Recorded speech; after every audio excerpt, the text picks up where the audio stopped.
வணக்கம், நான் உங்கள் நித்யா. இன்றைக்கி நாம் என்ன பார்க்குறோம் அப்படின்னா, யூஜிசி நெட் தென் டிஎன் செட்டுக்குள்ளே எம்சிக்யூஸ் தான் நம்ம பார்க்க போகிறோம். ஆல்ரெடி நான் வந்து லெக்சர் 30 முடிச்சிருக்கேன், 30 முடிச்சிருக்கேன். தென் இது வந்து லெக்சர் 31 வந்து நம்ம பார்க்க போகிறோம். ஓகே, ஸோ உங்களுக்கு ஆன்லைன் கிளாஸ் வந்து லைவ் செக்ஷன் வேணும் அப்படின்னா நீங்கள் இந்த நம்பருக்கு காண்டாக்ட் பண்ணுங்கள்.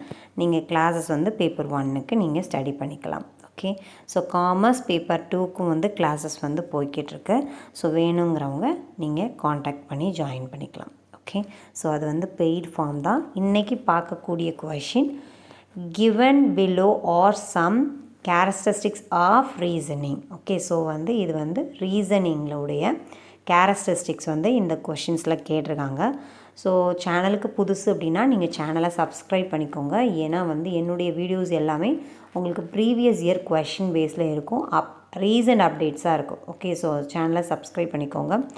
தென் என்னுடைய வீடியோஸ் உங்களுக்கு அப்போ தான் ரிசீவ் ஆகும். ஓகே, ஸோ கொஸ்டின் வந்து கண்டினியூவாக பார்க்கலாம்.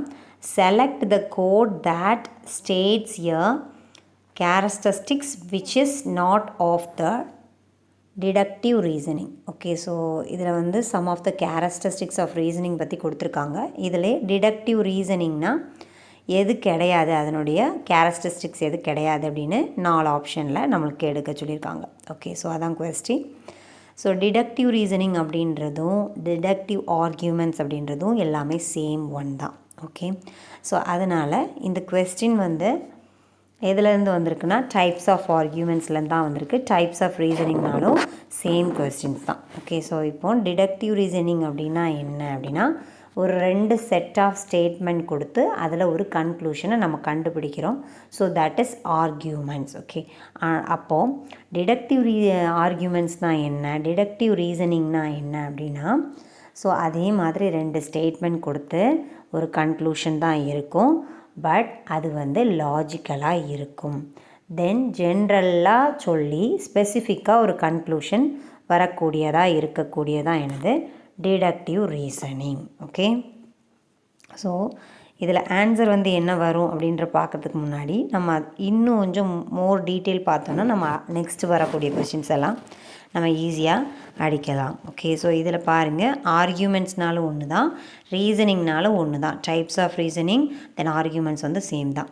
ஸோ இது வந்து 2 விதமாக பிரிக்கிறாங்க, டிடக்டிவ் அண்ட் இன்டிடக்டிவ். ஸோ இதனுடைய டைப்ஸ் என்ன, வேலிட், இன்வேலிட். தென் வந்து இதனுடைய types strong, weak. Okay, so இங்கே sound, unsound, unsound,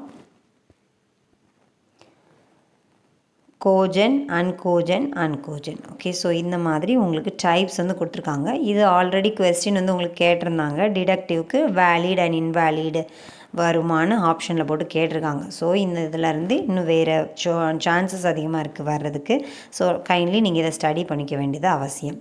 okay, so இப்போ நம்ம டிஃப்ரென்ஸ் பார்க்கலாம். டிடக்டிவ் ரீசனிங் அப்படின்றது பாருங்கள், ஃபர்ஸ்ட் ஐடியாவாக இருக்கும், தென் அடுத்தது அப்சர்வ் பண்ணுற மாதிரி இருக்கும், ஃபைனலாக கன்க்ளூஷனில் முடிகிற மாதிரி இருக்கும். So that is deductive reasoning. Then பாருங்கள், இன்டிடக்டிவ் ரீசனிங் அப்படின்றது இதில் வந்து டிடக்ஷன், இன்டிடக்ஷன் கொடுத்துருக்காங்க, சேம் ஒன் தான் நேமு. ஃபர்ஸ்ட்டு அப்சர்வ் பண்ணி தென் அனலைஸ் பண்ணி தென் தியரி ஃபார்மெட்டில் மாறும். That is induction arguments. Okay, so இதுதான் வந்து இதனுடைய ப்ரொசீஜர்ஸ். ஓகே, ஸோ அடுத்தது நமக்கு வந்து ஏன்னா சீக்வன்ஸ் நிறையா கேட்டிருக்காங்க. ஸோ அதனால் இது நம்ம நீடாக படிக்கணும். ஸோ அதனால் இதெல்லாம் கொண்டு வந்திருக்கேன்னா ஃப்ரெண்ட்ஸ், இன்டிடக்டிவ் ரீசனிங் அப்படின்றது பாருங்கள், அப்சர்வேஷன், பேட்டர்ன், ஹைப்போதீசிஸ், தியரி. தென் டிடக்டிவ் ரீசனிங் வந்து தியரியிலேருந்து ஸ்டார்ட் ஆகி ஹைப்போதீசிஸ், அப்சர்வேஷன், தென் கன்ஃபர்மேஷன். ஸோ இந்த மாதிரி ப்ரொசீஜரில் வருது. இப்போ ரீசன்ட் டேஸில் வந்து அரேஞ்ச் பண்ணி எழுதுகிற மாதிரிலாம் சீக்வன்ஸ் கேட்காங்க. ஸோ அதனால் இதையும் நான் ஆட் பண்ணியிருக்கேன். ஸோ அப்போது இதுதான் வந்து அதனுடைய டைப்ஸு. ஸோ இதையும் பாருங்கள், deductive, inductive, valid or invalid, strong or weak. So இந்த மாதிரி தான் டைப்ஸ் வந்து இருக்குது. ஸோ அப்போது டிடக்டிவ் தான் நமக்கு இப்போ கேட்டிருக்காங்க. ஸோ டிடக்டிவ் அப்படின்றது ஒரு 2 செட் ஆஃப் ஸ்டேட்மெண்ட் கொடுத்து அதில் ஒரு கன்க்ளூஷன் எடுக்கக்கூடியது. ஸோ அந்த ஸ்டேட்மெண்ட் எப்படி இருக்கும், ஜென்ரலாக பொதுப்படையாக சொல்லி, அதாவது எல்லாத்தையும் குறிக்கிற மாதிரி சொல்லி ஸ்பெசிஃபிக்காக முடியும், பர்டிகுலராக முடியும் அந்த கன்க்ளூஷன். அதைத்தான் என்னன்னு சொல்கிறாங்க, டிடக்டிவ் ஆர்கியூமெண்ட்ஸ் ரீசனிங்னு சொல்கிறாங்க. ஸோ கொஸ்டினில் பார்த்தீங்கன்னா என்ன கொடுத்துருக்காங்க, கேரக்டரிஸ்டிக்ஸ் நாட் கொடுத்துருக்காங்க, நாட் ஆஃப் டிடக்டிவ் ரீசனிங் எது கிடையாதுன்னு கேட்டிருக்காங்க. ஸோ இதில் conclusion should be support by the premises. So இது வந்து கண்டிப்பாக வரும். The conclusion must follow from the premise necessarily. So இதுவும் கண்டிப்பாக வரும். ரெண்டுமே சேம் தான், கன்க்ளூஷன் சப்போர்ட் பண்ணும், தென் ஃபாலோவும் பண்ணும். தென் பாருங்கள், டிடக்டிவ்ன்றது 2 டைப்ஸ், வேலிட் ஆர் இன்வேலிட் கொடுத்துருக்காங்க. ஸோ அப்போ இதுவும் கண்டிப்பாக வரும். ஸோ அப்போ இந்த இவ்வளவும் வரும்.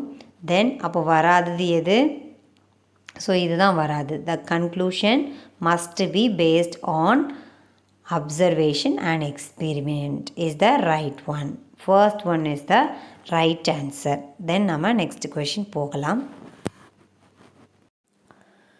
Friends, next question பாருங்க. A deductive arguments is invalid if. Okay, so இதான் question. ஆல்ரெடி நம்ம deductive argumentsனால் என்னன்னு பார்த்தோம். ஸோ அது வந்து எப்படி இருக்கும்,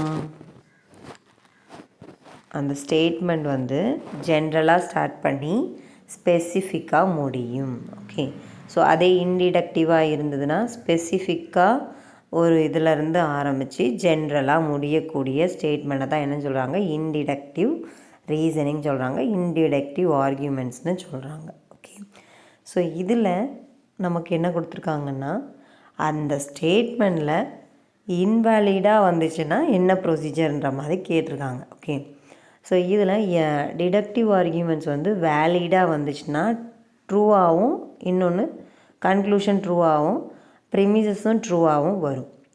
தென் அது இன்வேலிட், அதாவது இன்வேலிட்ன்றது நெகட்டிவ், என்னது நெகட்டிவ், வேலிட்ன்றது ட்ரூ ஸ்டேட்மெண்ட்.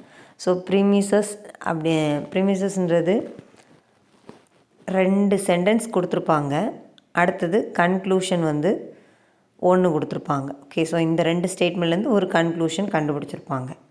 ஸோ அப்போ அதை தான் கொடுத்துருக்காங்க. ப்ரிமைஸ்,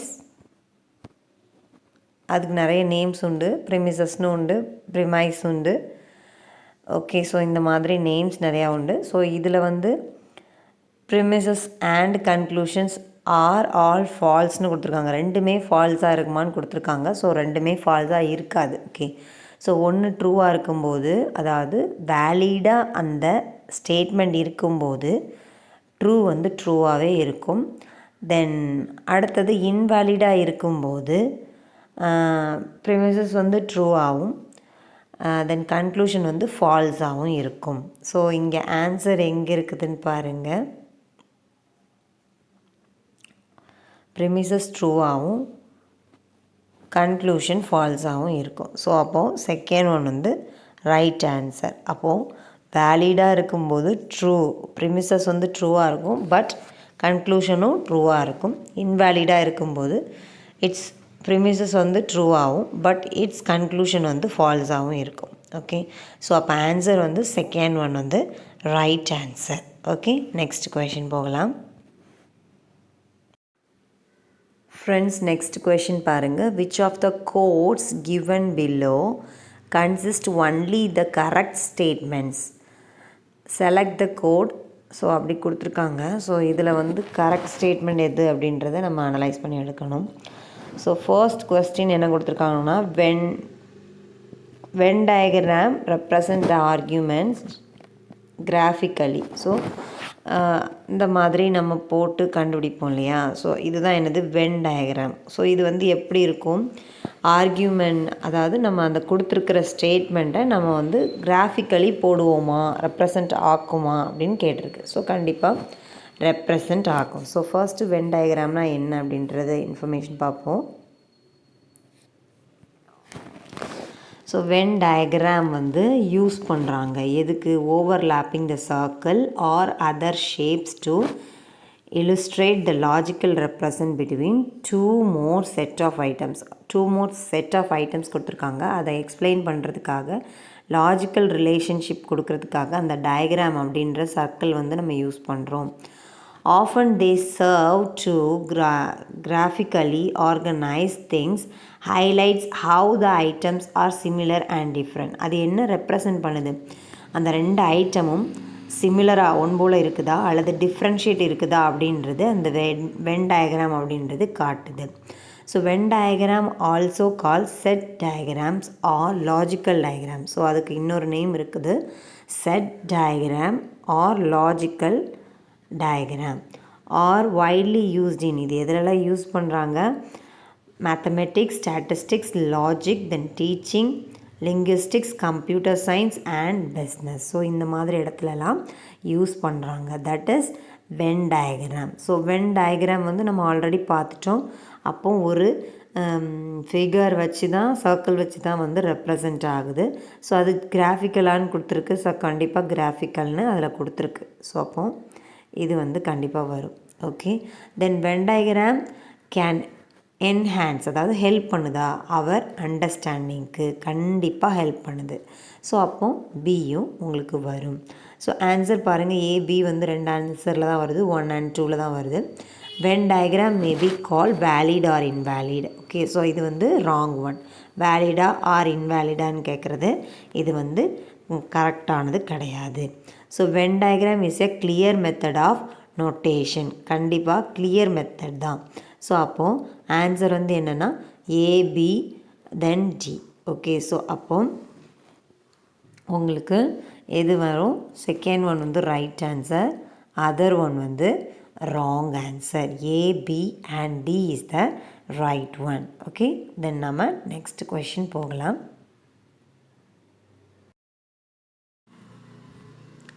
Friends, next question பாருங்கள். Given below are some characteristics of logical arguments. Select the code which express a characteristics which is not of indiductive in character.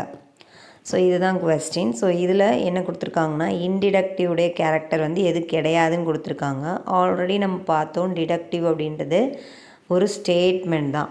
So ஜென்ரலாக start பண்ணி ஸ்பெசிஃபிக்காக அந்த statement முடியுதுன்னா அதை என்னன்னு சொல்லுவாங்க, டிடக்டிவ், இன்டிடக்டிவ்னு சொல்லுவாங்க. ஓகே, ஸோ ஸ்பெசிஃபிக்காக ஆரம்பித்து தென் வந்து ஜென்ரலாக முறியக்கூடியது இன்டிடக்டிவ் அப்படின்னு நான் ஆல்ரெடி காமிச்சேன். ஸோ இதில் அதனுடைய கேரக்டரிஸ்டிக்ஸ் எப்படி இருக்குன்னு காமிச்சிருக்காங்க. ஸோ என்னெல்லாம் வரும் அப்படின்றத நம்ம இன்ஃபர்மேஷன் பார்ப்போம். ஆன்சர், ஸோ இதில் இன்டிடக்டிவ் ரீசனிங், அதாவது ஒரு இன்டிடக்டிவ் ரீசனிங் வந்து ஒரு நியூ தியரி ஒரு டேட்டாலேருந்து நமக்கு கிடைக்கிது. Okay, so inductive approach starts with the observation and at end the theory are formulated. அதாவது ஃபஸ்ட்டு ஸ்டார்ட் பண்ணுறது அப்சர்வேஷனில் ஸ்டார்ட் ஆகி கடைசி எண்டு வந்து தியரியில் முடியுது அப்படின்னு சொல்கிறாங்க. ஸோ ரிசல்ட் வந்து அப்சர்வேஷன் மூலமாக தான் கிடைக்கிது அப்படின்னு கொடுத்துருக்காங்க. ஒன்லி இன் டிடக்டிவ் ரீசனிங், அதாவது டிடக்டிவ் ரீசனிங்கில் one can say that conclusion conclusively follow from its premise. அதாவது ஒரு ரெண்டு ஸ்டேட்மெண்ட்டில் இருந்து நம்ம எடுப்போம் இல்லையா ஆன்சர். அதாவது ஒரு கன்க்ளூஷன் வந்து எதுலேருந்து ஃபாலோ ஆகுதுன்னா ரெண்டு ஸ்டேட்மெண்ட்டில் இருந்து தான் ஃபாலோ ஆகுது அப்படின்னு சொல்லியிருக்காங்க. Only in deductive reasoning one can say that conclusively okay follow from its ப்ரிமைஸ்னு கொடுத்துருக்காங்க. ஸோ இது வந்து டிடக்டிவ்க்கு. இங்கே நமக்கு கேட்டிருக்குது இன்டிடக்டிவ். ஸோ அப்போது இந்த ஆன்சர் மட்டும் கிடையாது. ஸோ அப்போது ஆன்சர் வந்து சி வந்து வரும். மற்றதெல்லாம் உங்களுக்கு இங்கே பாருங்கள், ஏன் the conclusive is claimed to follow from its premise வந்து வரும். தென் கேஷுவல் ஃபார்மில் இருக்குமான்னு கேட்டால் ஆமாம். Then the conclusion is based on observation வந்து எக்ஸ்பிரிமெண்ட்டான்னு கேட்டால் அதுவும் வரும். பட் டிடக்டிவில் வந்து அப்சர்வேஷன் அண்ட் எக்ஸ்பிரிமெண்ட் வந்து கொடுத்துருந்தாங்கன்னா கிடையாது. ஓகே, ஸோ அப்போ ஆன்சர் வந்து இதில் என்ன வரும், சி வந்து உங்களுக்கு ரைட் ஆன்சர். ஓகே, நம்ம நெக்ஸ்ட் கொஷின் போகலாம். ஃப்ரெண்ட்ஸ், நெக்ஸ்ட் கொஷின் பாருங்கள். The problem of research ethics is concern with which aspects of research activities. So இது வந்து கொஸ்டின் உங்களுக்கு. ஸோ ஆல்ரெடி நம்ம நேற்று வீடியோவில் பார்த்துருந்தோம் ரிசர்ச் எத்திக்ஸ்னால் என்ன அப்படின்றது நம்ம பார்த்துருந்தோம் இல்லையா. ஸோ அப்போது ரிசர்ச் எத்திக்ஸ் அப்படின்றது நம்ம ஆல்ரெடி லா, அதாவது ரிசர்ச்சில் உள்ள லா, ரூல்ஸ் அண்ட் ரெகுலேஷன் அப்படின்னு நம்ம ஆல்ரெடி பார்த்துருந்தோம்.